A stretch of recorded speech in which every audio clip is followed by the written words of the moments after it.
Hello friends, હું ચૈતાલી. આજે તમારા માટે લઈને આવી છું મોતીચારો પુસ્તકમાંથી એક લખાણ જેનું નામ છે સુંદર વૃદ્ધત્વ. એક રિપોર્ટરે એક વખત 104 વર્ષના એક માજીને સવાલ પૂછ્યો કે તમારી ઉંમરના લોકો માટે તમારે શું કહેવું છે.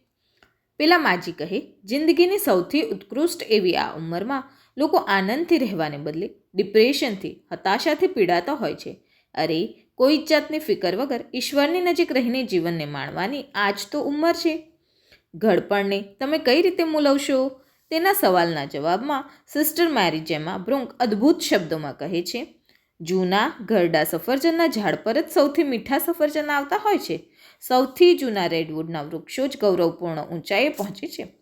જૂના વાયોલિનમાંથી જ સૌથી સુંદર અને ઉચ્ચ કક્ષાના સૂરો નીકળે છે. મદિરા પણ જેમ જૂની થાય તેમ તેનો સ્વાદ વધતો જતો હોય છે. પુરાણા સિક્કા, ટિકિટ કે પુરાણા ફર્નિચરને અમૂલ્ય ગણવામાં આવે છે. જૂના મિત્રોને જ આપણે સૌથી વધારે પ્રેમ કરતા હોઈએ છીએ. હે ભગવાન, તારો ખૂબ ખૂબ આભાર કે તે વૃદ્ધાવસ્થા આપી, જિંદગીને સમજવાનો મોકો આપ્યો, ધૈર્ય અને ડહાપણનો અનુભવ કરાવ્યો, શારીરિક તકલીફો છતાં નિસ્વાર્થ સ્મિત કરવાની શક્તિ આપી. ખરેખર વૃદ્ધાવસ્થા અદ્ભુત છે. અને પછી છેલ્લે ઉમેરે છે કે beautiful people are acts of nature, but beautiful old people are works of art. સુંદર યુવાન કે યુવતી એ કુદરતની કલા છે, પણ સુંદર વૃદ્ધ વ્યક્તિત્વ એ માણસની કલાનું, મહેનતનું પરિણામ છે. ચાલો મિત્રો, આજે આટલું જ. ફરી મળશું નવા પુસ્તક સાથે.